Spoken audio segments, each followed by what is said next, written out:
పర్యటన చేసినట్టుగా మేము భావిస్తాం. ఈ కలియుగంలో ముఖ్యంగా భగవన్నామస్మరణ చాలా ముఖ్యంగా నేను నా యూట్యూబ్ ఛానల్ ద్వారా కూడా తెలియజేస్తున్నాను. విత్ రేట్ ఆఫ్ NTDC /07 ఇదే నాకు YouTube channel Sangirala Ganesh devotional channel మాకు గణేష్ సంగీరాల డివోషనల్ ఛానల్. నేను ముఖ్యంగా ఏం చెప్పాలనుకుంటున్నానంటే భగవన్నామస్మరణ చెప్తాను. దీంట్లో బలవంతము మొమ్మటం లేదు. ఎందుకంటే భగవన్నామస్మరణ వేరు, మంత్రం వేరు. మంత్రంలో పొరపాటు చేస్తే పొరపాటు జరిగినట్టే, కానీ భగవన్నామస్మరణలో పొరపాటు జరిగినా ఏం పొరపాటు లేదు. ముఖ్యంగా నేను ఎందుకు చెప్తున్నానంటే మీకు వీలైతే ఆచరించండి. నేను కుదరలేదు పొద్దున ముఖం కడుక ముందు కానీ, ముఖం కడుకున్న తర్వాత కానీ, తినక ముందు కానీ, తినక తర్వాత కానీ, స్నానానికి ముందు కానీ, స్నానం తర్వాత కానీ, పడుకోక ముందు కానీ, పడుకున్న తర్వాత కానీ ఎప్పుడైనా ఎక్కడైనా చేయవచ్చు ఈ భగవన్నామస్మరణ. ఇది నేను ఎన్నో రకాలుగా చెప్పడం జరిగింది. ఇంతకు ముందు ఇది 2022 నుంచి నేను సరిగ్గా చేస్తున్న భగవన్నామస్మరణ గురించి చెప్పడం జరుగుతుంది. ఎందుకంటే బాధ్యత చూడండి, నాకు నేను ఎన్నో చెప్పాలనుకుంటాను. నాకు కళ్ళు 7 గుంటలు దిగి నాకు దగ్గరికి వచ్చారు, దర్శనం ఇచ్చారు, భారీ వర్షంలో పూజినారు, ఎన్నో ప్రముఖ వేదికలపై చెప్పాను. కేవలం నాకు రాధిక ద్వారా కల్పించాను. ద్వారానే ద్వారం తెచ్చుకుంటున్నాయని. ద్వారా అంటే నా ద్వారా ఎన్నో అద్భుతం జరిగినా ఆమె ద్వారా నాకు ఈ ప్రసంగాలు చెప్పే అవకాశాలు వేదికపై జరిగింది. నాకు ఏదో మంత్రి గారు విజయవాడలో సన్మానం చేయడం జరిగింది. ఇవన్నీ ఎక్కడ జరుగుతున్నాయి అంటే ఆమె ఆలోచన మేరకు అవకాశం ఇవ్వడం జరిగింది. అవకాశం వేరు, టైం వేరు, చాలా తేడా ఉందండి. ఇవన్నీ చెప్పుకుంటూ పోతే మేము ఆగము. మాకు అక్కడికి ప్రసారం స్టార్ట్ అయిపోయింది అంటే మేము ఆగడానికి లేదు. ఆపితే బాగా పని లేదు, మీరు ఆపాలి. అందుకే ప్రేక్షక దేవుడు అంటారు. దేవుడి తర్వాత దేవుడు ప్రేక్షక దేవుడే కనుక నాకు ఎక్కువ ఆమె మనకి చూస్తుంది. మన రాజకీయాలు కలిసిన నా ఇద్దరు చెల్లి వేరు. ఇప్పుడు స్టూడెంట్స్ అన్నారు ఎన్ని కార్యక్రమాలు చేసుకుంటూ వస్తున్నారు. రాధిక స్టూడెంట్స్ ఎంతమందిని తీసుకుంటున్నది. గురువు చాలా ముఖ్యమైన పాత్ర పోషిస్తారు. చాలా ఇంపార్టెంట్ రోల్ గురువుది. కనుక ఈ మధ్య మనం ఎన్నో వింటున్నాం. నేను దాంట్లో కొంచెం భాగంగానే నేను చెప్పాలనుకుని ఎన్నో ప్రిపేర్ అవుతాం, కానీ నాకు చెప్పనివ్వరు, మార్చేస్తారు. చెప్పాలనుకుని చెప్పనివ్వడం చాలా తక్కువ, మార్చేయడం చాలా ఎక్కువ అయినది. అందుకే వారు అందులేదు కనిపించుకొని మీరు అన్నారు. నేనేం చెప్తున్నానంటే మనం ఎన్నో చూస్తున్నాం ఈ మధ్యకాలం. మన సాంప్రదాయాన్ని మర్చిపోతున్నాము, ఇతర సాంప్రదాయాన్ని తీసుకుంటున్నాము. మన సాంప్రదాయాన్ని గౌరవించండి. దాంట్లో భాగంగా తల్లిదండ్రులకు గౌరవం ఇవ్వండి. తల్లిదండ్రులు చెప్పింది వినండి. కానీ ఇంతమంది చూశాను నేను పేరెంట్స్ని, వాళ్ళు పిల్లలకి ఎందుకంటే పాట, నాట్యం ఈ రెండు పొట్టలనే కరిగిస్తాక మనుషులు కూడా కరిగించేస్తాక. నాకు అదే భాగంలో నేను ఎప్పుడు నాట్యం చూసేవాడిని కాదు. పాటలు వింటుండొచ్చు, కానీ నాట్యం చూడండి ఎంత చక్కటి సాంప్రదాయ దృష్టిలో వేస్తున్నారు వాళ్ళు, ఎంత చక్కటి ప్రదర్శన ఇస్తున్నారు చూడండి. మీరు చూస్తే దాన్ని పట్టి తెలిసిపోతుంది. అది ప్రత్యేక ఆకర్షణ కలుగుతుంటుంది నాట్యంలో. ఇంకా ఫ్లోని చెప్పడం అనేది చాలా తక్కువ. మాకు ఎక్కడ ఇంత ఫ్లో చెప్పని ఎవరైనా ఇంత ఫ్లో అవకాశం ఇచ్చారంటే మరి మీ భాగ్యమో నా భాగ్యమో తెలియట్లేదు ఇది. కనుక నేను అమస్కంగా చెప్తాను, ఒకసారి వినండి. ఎందుకంటే మేము మర్చిపోయే అవకాశం ఉంటుంది మాకు. కనుక ఓం నమో వెంకటేశాయ నమః, జయ జయ నారాయణ, జయ లక్ష్మీ నారాయణ. దీని అర్థం ఏమిటో చెప్పాలా? ఇది చాలా చాలా అరుదైన అవకాశం మీకు లభిస్తోంది ఇవాళ. నేను ఒక వేదికపై చెప్తున్నాను. ఎప్పుడు ఒక వేదికపై చెప్పాం మేము, వ్యక్తిగతంగా చెప్తానే తప్ప వేదికపై చెప్పాము. ఈ కలియుగంలో కలిపాలన జరుగుతుంది. కలి వైపరీత్యంతో పాటు కాల వైపరీత్యం దిశలో జరుగుతుంది. మనం చూస్తున్నాం.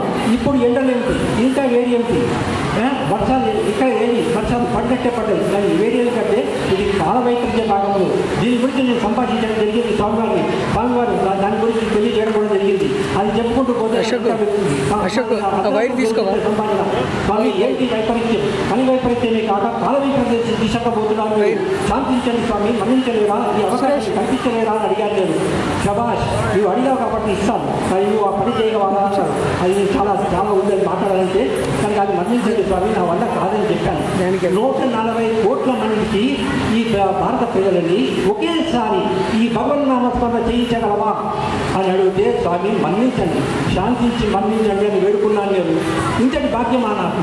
కానీ నా వల్ల కాదు స్వామి. 130-140 కోట్ల మందికి నేను ఎక్కడ చెప్పాను? ఏకకంఠంగా గోవింద నామస్మరణ చేస్తే నువ్వు చెప్పినట్టుగా యథావిధిగా ఈ వాతావరణాన్ని మార్చేస్తాను, పూర్వకాలం వాతావరణం తీసుకొస్తాను, చేయగలవా అన్నారు. శాంతించండి స్వామి, మన్నించండి, నా వల్ల కాదు. 130-140 మందికే చెప్పను నేను ఇట్లాంటివి 140 కోట్ల మందికి నేనెక్కడ చెప్పగలను స్వామి అన్న. కానీ నా ఒక్క మనవిని మన్నించగలరా అన్న. ఏంటది అని అడిగారు.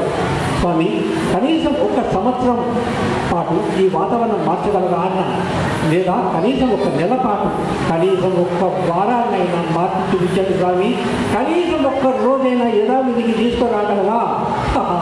ఏమి నీ మనవి ధన్యవాదాలు ఆయన ఆంధ్రపడుతున్నాయి.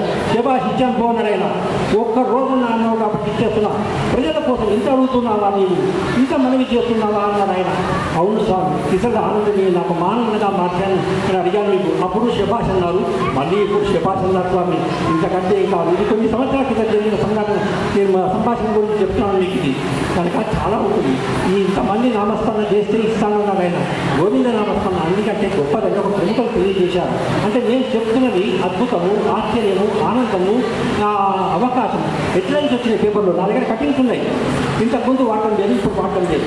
కనుక ఇది మీ వంతు ప్రయత్నం చేయండి, బలవంతం మోమాటం లేదు, వీలైతే చేయండి.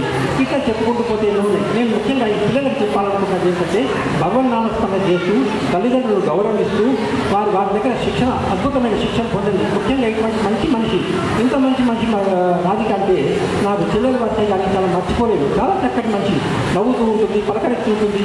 ఇటువంటి శిక్షణ పొందాలి, ఎవరి గురువు దగ్గర శిక్షణ పొందాలి. ఎందుకంటే ఎన్నో నేను చూస్తున్నాను, ఎంతోమంది చక్కని ప్రదర్శన ఇస్తున్నారు. వాళ్ళ తల్లిదండ్రులు మంచి మర్యాద గురించి చెప్పండి. ఎందుకంటే ఇదే పోతుంది.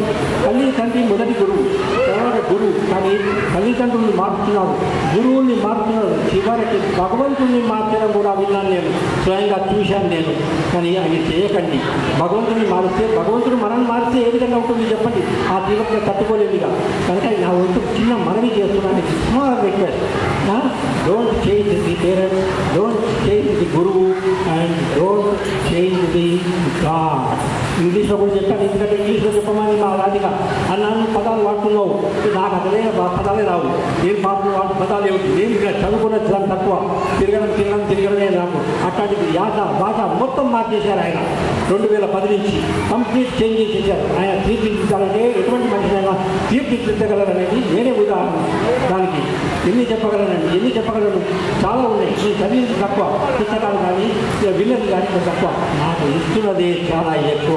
సముద్రంలో చిన్న గ్లాస్ నేను, అక్కడి నుంచి చెంబుకి వెళ్ళా, చెంబు నుంచి బిందెకి వెళ్ళా, బిందె నుంచి డ్రమ్ముకి వెళ్తున్నా. సముద్రంలో పావి కాదు, నది కాదు. కనుక ఇటువంటి శిక్షణ పొందండి, చాలా గొప్ప విషయం. నాట్యం నేర్చుకోవడం, పాట పాడడం చాలా గొప్ప విషయం. ఇటువంటి గురువుల దగ్గర నేర్చుకోండి. తల్లిదండ్రులు మంచి నేర్పండి పిల్లలకు.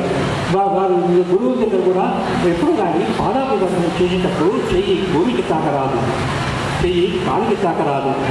ఈ రెండు చాలా ముఖ్యం. దీని వివరణ మళ్ళీ వేరే ఉంటుంది, నేను వివరితను. ప్లస్ ఇట్లా క్రాస్ పెట్టి చేయకండి. ఎప్పుడు పాదాభివందనం స్ట్రైట్ అయిపోవాలి. అండ్ కాలు క్రాస్ పెట్టి పాదాభివందనం చేయకండి. దాని అర్థం ఏంటంటే, మీరే క్రాస్ ఇచ్చారు కాబట్టి నేను కూడా క్రాస్ ఇచ్చేస్తా అంటాడు, తత్ఫలితం ఆపేస్తానని చెప్తారు ఆయన. కనుక ఆ దీంట్లోకి వెళ్ళకండి. ఇప్పటికే కలియుగంలో చాలా పరీక్ష జరుగుతుంది, చాలా శిక్షలు జరుగుతున్నాం. అంటే అది దయచేసి చేయకండి. మనవి చేస్తూ నా ధన్యవాదాలు తెలియజేస్తాను. ఇంత గొప్ప అవకాశం కలిగజేసినందుకు ప్రతి ఒక్కరికి. ముఖ్యంగా ఇవాళ నాకు కలవడం శ్రీధర్ తమన్నా గారు, శ్రీధర్ గారు వారిని కలవడం ఆ దంపతులు చాలా ఆనందం కలిగిస్తున్నారు.